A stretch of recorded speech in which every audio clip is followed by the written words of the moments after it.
Welcome to This Explainer. Today, we're diving into the incredible, true story of how a dying savanna and a completely desperate fight for survival birthed the greatest empire in human history. You know, when we think of ancient Egypt today, our minds immediately jump to those towering pyramids, the golden pharaohs, and endless oceans of desert sand.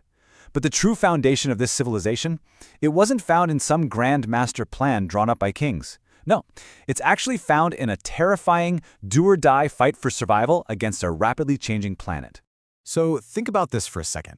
Before the massive pyramids were ever built, and remember, they did this without iron tools or even wheels. The architects of these wonders were really just thirsty nomads fleeing a literal climate apocalypse. It's absolutely mind-boggling. The people who laid the groundwork for structures that still baffle scientists today didn't start with vast wealth or advanced tech. They started with absolutely nothing. They were running for their lives from an environment that had suddenly turned incredibly hostile. So how exactly do you go from a starving refugee to the architect of eternity? Let's get into it. Section 1. When the Sahara was green. To really understand Egypt, we first have to rewind the clock about 8,000 years to a time when North Africa was a completely different world. It's incredibly hard for us to picture the Sahara as anything other than a dry, punishing desert, right?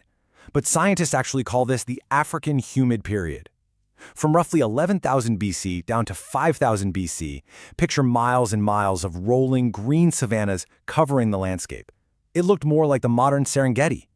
Early hunter-gatherers thrived here. They weren't just scraping by. They were living in total harmony with this rich, vibrant ecosystem, following massive animal herds and drinking from huge lakes that have long since vanished beneath the sand. And these tribes were highly knowledgeable. Down in southern Egypt, around 7,000 BC, they actually built a massive stone circle right by a lake just to track the sun. This site is called Nabta Playa, and it's basically the world's oldest astronomical calendar. It proves these folks had an advanced understanding of the cosmos. They watched the stars, they tracked the solstices, and they understood the rhythms of their lush green world perfectly. Everything was in balance. Everything was predictable. But as we know, nature is rarely predictable forever. Which brings us to Section 2, the Great Climate Shift. Without any warning, a terrifying geological event completely flipped their world upside down.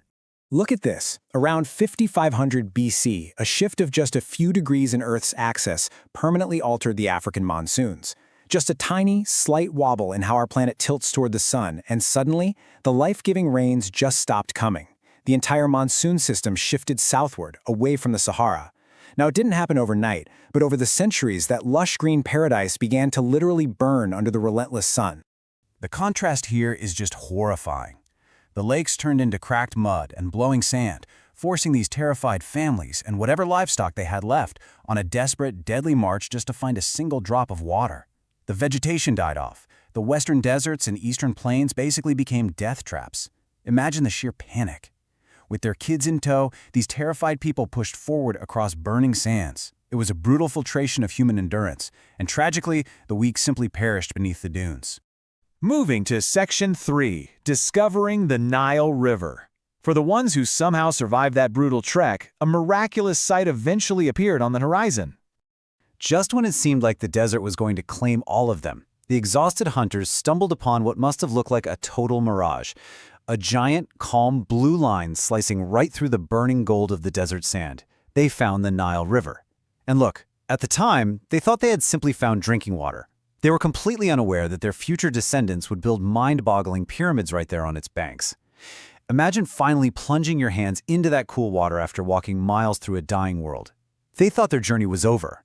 They had no idea this river was actually the key to unlocking human civilization. But here's the catch. This was no ordinary river. It flooded violently every single season. At first, the panicked refugees probably mistook this for a god's curse, forcing them to flee to higher ground every year. But when the roaring waters finally receded, they didn't leave behind destruction. Instead, they revealed this incredibly fertile, wet, black silt that had been washed all the way down from the Ethiopian mountains. It is literally the world's most fertile soil. Which leads us to Section 4, Earth's very first engineers. Because surviving near the Nile wasn't a passive activity. The crucial point here is how these ancient wanderers transformed this terrifying, uncontrollable flood into their absolute greatest survival tool. Talk about a massive light bulb moment. A sudden realization hit these nomads when they saw wild grass naturally sprouting in that rich silt. They realized that if they intentionally planted wheat and barley seeds themselves, they would literally never face starvation again. This was a magical, world-changing observation. For thousands of years, humans had chased animals to survive. Now, they saw that just by dropping wild seeds into this black earth, green shoots would erupt. If they could control the planting, they could control their own destiny. But it wasn't quite that easy, because the hot African sun would quickly bake that mud into solid stone and kill the crops. So, out of sheer necessity, these people became the world's very first engineers. They invented a brilliant irrigation system to control nature's water. Using nothing but simple stone and wooden tools, they dug small canals. They built mud dams around their fields to trap the floodwater as the river pulled back, keeping the soil wet. For the very first time in human history, we weren't just enduring nature, we were actively managing it. Section 5. From surplus to empire. This single monumental leap in engineering changed human history and their day-to-day way of life forever. Think about it. Once you plant a crop and build canals to water it, you can't just pack up your tent and walk away. The endless wandering finally stopped. People built the first permanent mud and reed huts just to guard their crops. The hunter officially became the settled farmer. And eventually, the animals they used to hunt across the savannah, they were domesticated and penned right outside their front doors. Cows, sheep, goats, you name it. This shift led to a staggering chain reaction. With farming came massive food surpluses, mountains of wheat and barley stored safely in deep underground mud silos. This surplus became humanity's very first form of wealth. And when you have guaranteed food, you get explosive population growth. Those small mud huts merged into villages, and those villages swelled into massive cities. But of course, with wealth and population comes competition. Fierce battles erupted over the most fertile land and the best water access. And it was this intense conflict, born from an agricultural revolution, that laid the true foundation for a unified, powerful Egyptian empire. As we wrap up this explainer, I really want you to consider how incredibly adaptable, yet ultimately vulnerable, human civilization truly is. The architects of the pyramids didn't start out with these grand ambitions. They were pushed to the absolute brink of extinction by a changing planet. But they adapted, they innovated, and they built a legacy that has lasted for millennia.